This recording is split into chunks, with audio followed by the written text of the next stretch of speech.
শুভ সকাল আমার প্রিয় পরিবার, তোমরা সকলে কেমন আছো? আশা করছি যে যেখান থেকে আমার ব্লগটা দেখছো সকলে ভালো আছো। তোমাদের আশীর্বাদ আর ভালোবাসায় আমরা অনেক অনেক ভালো আছি। তো বন্ধুরা, আজকে সকাল থেকে ব্লগটা শুরু করলাম। এখন বাজে ঘড়ির কাঁটায় ঠিক 6:30। তো আজকে উঠেই দেখি আশিবাসি মোটামুটি কাজ ঘরের যেগুলো থাকে কমপ্লিট হয়ে গেছে। কারণ কি বলতো, ভোরবেলায় আমার শ্বশুরমশাই রওনা দিয়েছেন শান্তিপুরে। তো তার জন্য আমার শাশুড়ি মা আশিবাসি মোটামুটি ঘর ঝাড় দেওয়া, তারপর দুয়ার ঘরে জল দেওয়া, তুলসী মঞ্চটা লেপা সব কিছুই করে নিয়েছেন। তার জন্য ঘুমের থেকে উঠে আমাকে না বেশি কিছু কাজ করতে হয়নি। জানো তো বন্ধুরা, আমরা যেই ঘরটায় থাকি সেই ঘর বারান্দাটা ঝাড় দিয়ে উঠোনে ফেলার পর বাসন কোসন বের করে এনে উঠোনটা ঝাড় দিতে চলে এলাম। তো বন্ধুরা, তোমরা তো দেখলেই ওইদিকে আমার উঠান ঝাড় দেওয়া হয়ে গেছে। তারপরে যে বাসনগুলো রেখেছিলাম না কুয়োর পাড়ে, সেগুলো মাজা ঘষা করে নিচ্ছিলাম। তো আজকে সকাল সকাল এই হাঁড়িটা কেন বের করে দিয়েছে বলো তো আমার শাশুড়ি মা? তোমাদেরকে তো আমি আগের ব্লগে বলেছিলাম যে আমাদের বাসি হাঁড়িটা সকালে জল খাবারের জন্য ভাত রান্না হয়, তারপরে কিন্তু তখন বের করে দেন। কিন্তু কি হয়েছে বলো তো, কালকে না আমার শাশুড়ি মা বড় হাঁড়িতে রান্না করেছেন। তো আজকে শ্বশুরমশাই নেই যেহেতু, তাই একটু ছোট হাঁড়িতে রান্না হবে। সেই জন্য শাশুড়ি মা আমাকে রাতেই বলে রেখেছিল কালকে বড় হাঁড়িটা সকালবেলায় বের করে রাখবো। তো ওইদিকে দেখলে আমার বাসন কোসন সব কিছু মাজা হয়ে গেছে। তারপর এইদিকে চলে এলাম ঘরটা মোছার জন্য। তো বন্ধুরা, আমি আশা করছি তোমরা যারা যারা আমার ভিডিওটা দেখছো স্কিপ না করে পুরো ভিডিওটা দেখার অনুরোধ রইল। আর তোমাদের যদি আমার ভিডিওটা ভালো লেগে থাকে তাহলে অবশ্যই একটা লাইক কমেন্ট করতে যেন ভুলো না। আর যদি আমার ভিডিওটা তোমাদের আরও ভালো লেগে থাকে তাহলে অবশ্যই চ্যানেলটা সাবস্ক্রাইব করে পাশে থাকা বেল বাটনটা প্রেস করে দিও। কারণ কি বলো তো, আমার নতুন নতুন ভিডিওগুলো তোমাদের কাছে সবার আগে পৌঁছে যাওয়ার জন্য। তো বন্ধুরা, তোমাদের সঙ্গে কথা বলতে বলতে এই দেখো এইদিকে আমার ঘর মোছাটা হয়ে গেছে। তারপরে কিন্তু কাপড় জামাগুলো মিলে দিলাম দড়িতে। তো বন্ধুরা, তারপর ব্রাশ নিয়ে হাতে চলে এলাম উঠানের মধ্যে গাছগুলোকে দেখতে। অনেক দিন হলো গাছগুলো না দেখাই হয় না। তো বন্ধুরা, আমার জানো তো চ্যানেলে ভিউজগুলো যেই তুলনায় আসতো এখন কিন্তু অনেক কমে গেছে। জানি না গো কেন এরকমটা হচ্ছে। তোমাদের কি আমার ভিডিওটা ভালো লাগছে না? যদি ভালো না লেগে থাকে অবশ্যই কিন্তু কমেন্ট করে জানিও। আর কোথায় কোথায় ভুল হচ্ছে সেটাও কিন্তু বলে দিও। তো আমি মনে করি জানো তো বন্ধুরা, নিজের বুদ্ধি আর কর্ম মনোযোগ দিয়ে সহকারে আমরা যে কোনো কাজ করি না, সেই কাজ থেকে কিন্তু একদিন না একদিন আমরা সফলতা অর্জন করতে পারবো। হয়তো আজ পারবো না, কিন্তু 2 বছর পর বা 2 মাস পর একদিন না একদিন আমরা ঠিক পারবো। তাই জানো তো বন্ধুরা, আমি সব সময় আমার নিজের কর্মের ওপর বিশ্বাস রাখি, ভাগ্যের ওপর কিন্তু নয়। তো তোমরাও দেখবে যারা যারা ভিডিও করো বা অন্য কাজ করো, যদি একটু নিজের কাজের ওপর বিশ্বাস রাখো না তাহলে কিন্তু একদিন ঠিক সফলতা পাবে। আবারও বলে রাখি বন্ধুরা, তোমরা যারা যারা আমাকে সাপোর্ট করছো অনেক ভালোবাসা গো। এভাবেই আমার পাশে থেকো। তোমাদের ছাড়া কিন্তু আমি এই ইউটিউব প্ল্যাটফর্মে কিচ্ছু না। তো বন্ধুরা, তোমাদের সঙ্গে কথা বলতে বলতে ওইদিকে দেখেছো টোটোকে খাইয়ে নিলাম। তারপরে কিন্তু টোটো খেলনা নিয়ে খেলা হচ্ছিল।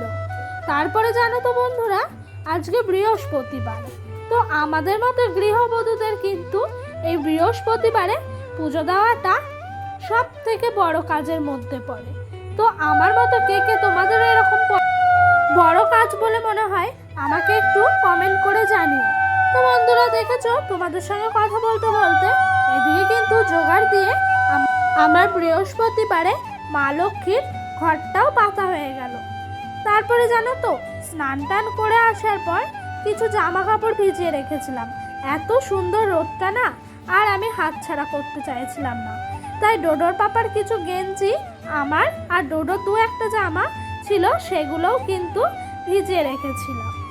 তো বন্ধুরা চলো কাচাকুচি করতে করতে তোমাদের সুন্দর সুন্দর কিছু কমেন্টের উত্তর দেওয়া যাক। তো প্রিয়া বনু বলেছে আমাকে, হাই দি ভাই, অনেক দিন পর তোমার ভিডিও দেখলাম। আমার ফোনটা একটু খারাপ হয়ে গেছিল, আমার নামটা নিও একটু, আমি রোজ তোমার ভিডিও দেখি। তো প্রিয়া বনু, এই দেখো তোমার নামটা কিন্তু আমি বোন নিয়েই নিলাম। আর তোমাকে অসংখ্য ধন্যবাদ জানাচ্ছি বোন, তুমি যে রোজ আমার ভিডিওটা দেখো, তোমার মূল্যবান সময়টা আমার জন্য একটু হলেও তুমি তুলে রাখো। তো বনু, তো আশা রাখছি তুমি এভাবেই আমার পাশে থেকো। তো তোমাদের সঙ্গে কথা বলতে বলতে এদিকে দেখেছো আমার কাঁচা ধোয়া হয়ে গেছে। এইদিকে চলে এলাম জামা কাপড়গুলো মেলতে।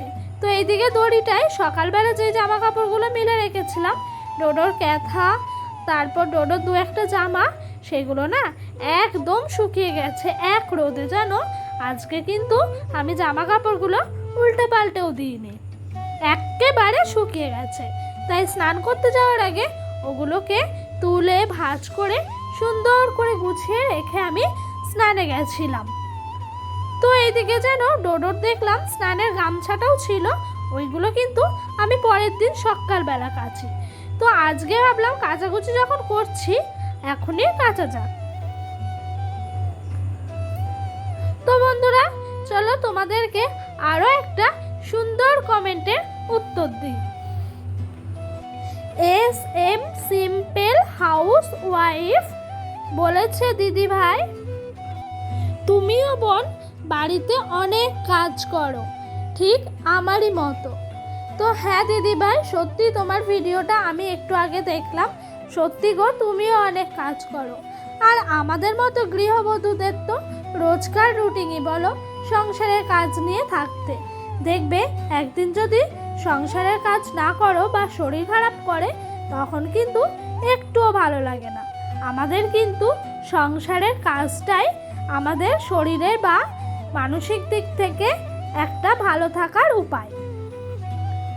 তো আমার কি মনে হয় জানো বনু, সংসারের কাজ করলে না অনেকটা নিজেকে ভালো লাগে। আর যে সংসারে দেখবে কাজ নাই, সে সংসারে কিন্তু লক্ষ্মী ভাবটাও নাই। তো তারপরে ওইদিকে কাঁচা ধোয়া হয়ে গেল তোমাদের সঙ্গে কথা বলতে বলতে। তারপরে এইদিকে চলে এলাম রান্নাঘরে। তো আমার শাশুড়ি মা জানো তো আজকে বললেন উনি কাঠের উনুনে ভাতটা করবেন। তো আমি ওনার কথা মতো বললাম ঠিক আছে করেন। আর এইদিকে আমি গ্যাসে একটু ঘরে ভাত মানে তরকারিগুলো করে নিচ্ছিলাম। তো ওইদিকে আমি কাচাকুচি করতে যাওয়ার সময় গ্যাসটা একদম আস্তে দিয়ে মুসুরির ডালটা হাঁড়ি করে সেদ্ধ বসিয়ে গেছিলাম। তারপরে এদিকে বেগুন, তারপর তোমার ফুলকপি, আলু সব কিছু কেটে বেটে ধুয়ে রেখে আমি স্নানে গেছিলাম। কারণ স্নান করার পর আজকে যে আমি সময় পাবো না। কারণ কি বলতো, ওই যে লক্ষ্মীবারের পুজো ছিল, তার সাথে সাথে আমার কিছু কাঁচা ধোয়াও ছিল। সেই জন্য আজকে সকালের খাওয়া দাওয়া হওয়ার পরে সব কিছু গুছিয়ে রেখে আমি স্নানে গেছিলাম। তো বন্ধুরা তোমাদের সঙ্গে কথা বলতে বলতে ওইদিকে দেখেছো আমার বেগুনগুলোও কিন্তু কাটা হয়ে গেছে। তারপর এইদিকে তোমার ফুলকপি আলুর তরকারিটা করব বলে বসিয়ে দিয়েছিলাম। ওইদিকে কিন্তু আমার শাশুড়ি মায়ের রান্নাটা হয়ে গেছে। তো উনি আমাকে এসে বললেন যে ভাতের হাঁড়িটা নিয়ে আসতে। তাই আমি বললাম ঠিক আছে রান্নাটা হোক, আমি নিয়ে আসছি। তো বন্ধুরা দেখেছো এইদিকে আমাদের রান্না বান্না হয়ে গেছে। তারপর চলে এলাম দুপুরের খাবার খেতে।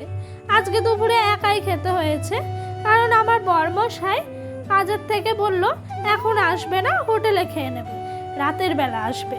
সেই জন্য আমার শাশুড়ি মাও বললো তুমি খেয়ে নাও, তারপর আমি গিয়ে খাবো, কারণ শ্বশুরমশাই বাড়িতে নেই, ছেলেকে কে ধরবে, সেই কারণে। তো দেখেছো এদিকে আমাদের রান্না হয়েছে ওই যে আমড়া দিয়ে ডাল। তো এই বছরের মতো শেষ আমড়া যেন আমাদের গাছের, যে কটা ছিল অবশিষ্ট সেটাও ডোডোর পাপা আজ পেরে ফেললো। তো এই যে আমড়া দিয়ে মুসুর ডাল, এটা কিন্তু আমার খুব পছন্দের একটা খাবার, বেগুন ভাজা আর ফুলকপি আলুর তরকারি। তো বন্ধুরা তোমরা ভাবছো দিদিভাই এত সুন্দর ডেকোরেশন, এগুলো কিন্তু একটা দিদিভাই বাড়িতে সব কিছু ডেকোরেশনের জিনিসগুলো নিয়েছে। তো দিদিভাই আড্ডা দিতে আজ একটু সন্ধ্যাবেলা দিদিভাই আমাকে খুব সুন্দরভাবে একটু দুধ চা খাওয়ালেন আর তার সাথে নিমকি। তো সত্যি এত সুন্দর লাগছিল জায়গাটা দেখতে, কি অপূর্ব লাগছিল, তাই না বলো বন্ধুরা? তাই তোমাদের সঙ্গে শেয়ার না করে আর পারলাম না। তো বন্ধুরা আজকের ভিডিওটা না আর বেশি বড় করছি না, আজকের ভিডিওটা এখানেই শেষ করে দিচ্ছি। তো বাই, সবাই ভালো থেকো, সুস্থ থেকো।